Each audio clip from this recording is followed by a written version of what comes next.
Hello everybody, I'm Tanya with Growing Groceries, and yesterday we did something really exciting in our house.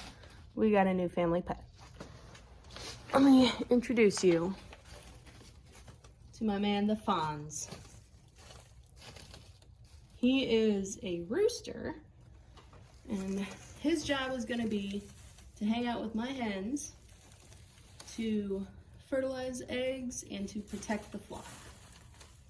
So there is a lot of differences that we needed to consider between owning hens, which we've done for a while now, and owning a rooster. If you're debating on if a rooster is right for your home, I'm going to go over some of the reasons why we chose to get one. Number one, I wanted more eggs. So I looked into getting some baby chicks from a hatchery.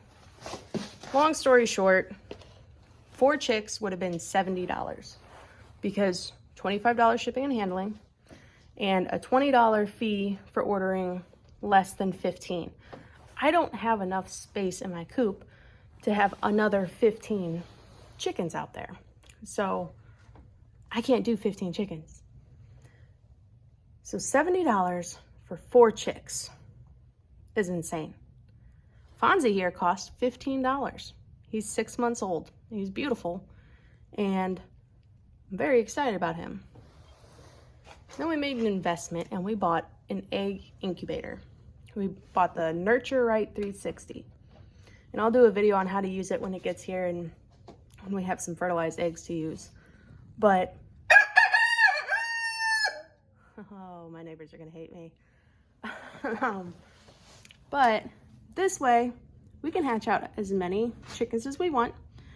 We can use roosters for meat, or if we have excess hens that don't get along with the flock or something. And we can raise the hens for eggs. And we can do it all from here on out for free.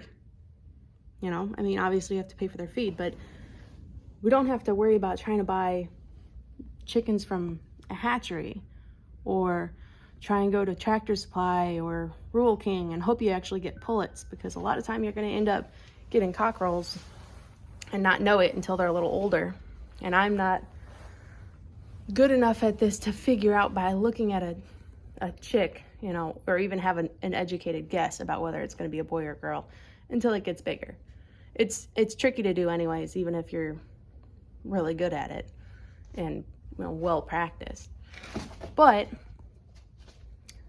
the rooster seemed like a good idea because obviously we can hatch out our own chicks. Also, they protect the flock. We have a lot of hawks in our area and fox, coyotes, and dogs. I have a shady German Shepherd that I don't entirely trust. So it's just, we have them in a coop and a run right now, but I'd like them to be able to free range sometimes, even if it's only when we're outside, so that they can get more bugs and get more worms and get more weeds and, you know, walk around and explore more. They're not always stuck in the same area. But I didn't feel safe doing that with the hens right now. But a rooster will help because he will help keep the flock together. He will help protect them. He'll warn them of danger. His job is to manage the flock, to take care of them and to protect them. He's also gonna obviously have some extra expense.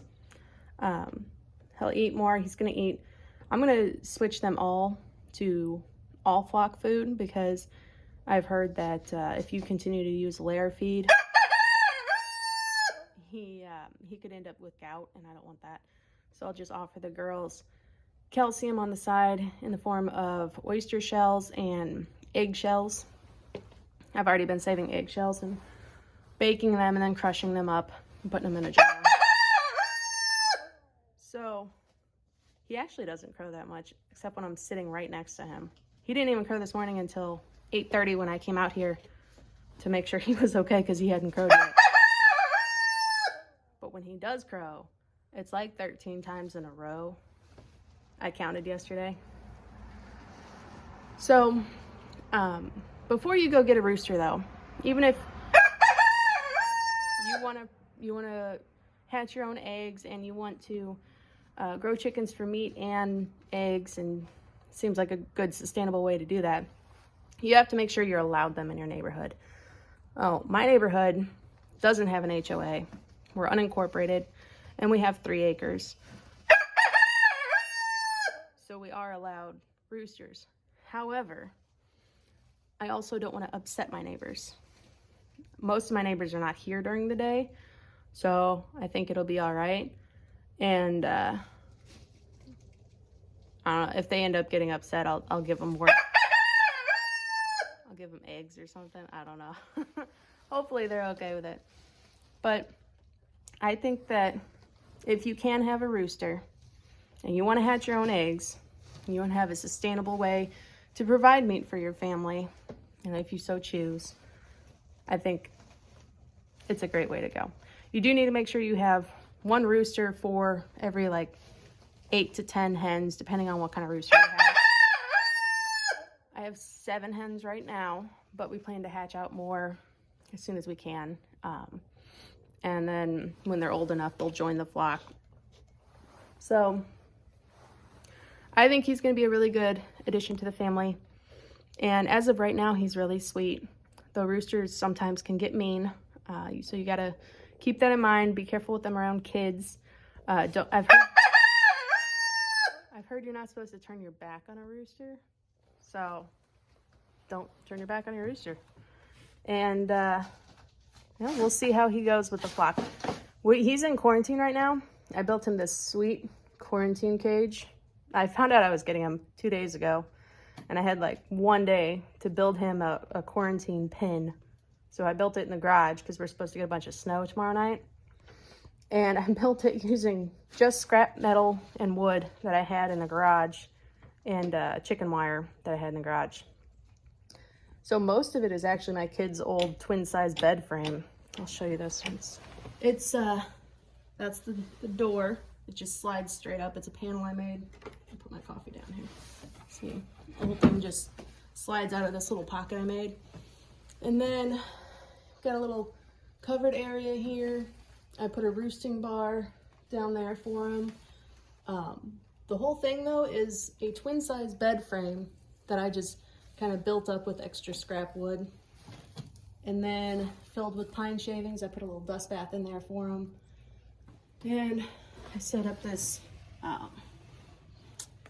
this is the food. It's an old Folgers can.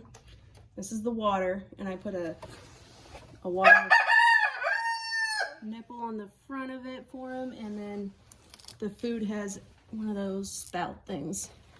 So we can fill these from the outside, and they're just on a little shelf I made here so that he can get to them from inside. We can fill them from the outside. I wasn't sure if he was going to be aggressive at all, and I didn't want the kids to have to try and get in there to fill them in the morning and check on them. So it seemed like the best way to go.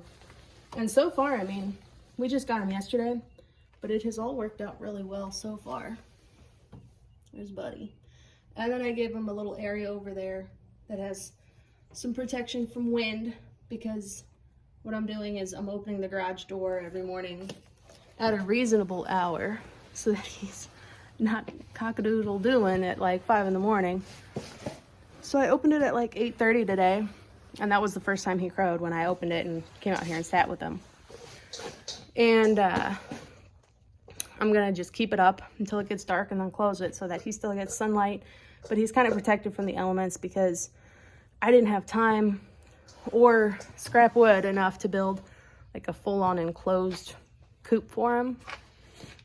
So I wanted him kind of out of the wind and the rain and the snow we're gonna get tomorrow. And this was free, and you can't beat free. So I'm happy with it. And the whole thing is sitting on some old doors that I took off of the pantry when I remodeled that, because I didn't want him straight on the concrete. Number one, I didn't think that would be comfortable or as warm. And number two, if we get a whole bunch of rain, water will come in under the garage door. So I wanted it to be raised up a little bit. So that's the setup. When you get a new rooster or chicken or anything and you want to introduce them into your flock, you need to have a quarantine pin for them for, they say at least 2 weeks, but 30 days is better. This guy came from a healthy flock. I spoke to the owner for a while. They hadn't had any illnesses. The whole flock was about 6 months old. So he looks really healthy. And as long as I don't see anything suspicious going on with him, 2 to 3 weeks is what I'm going to wait. And then I'm going to go ahead and introduce him to the girls. So those are things you need to consider if you're looking into getting a rooster. And thank you for watching. Please hit like and subscribe. I'm going to be doing a video later about the cost of starting chickens in your own backyard. If you check that out, I'd appreciate it. Thanks. Bye.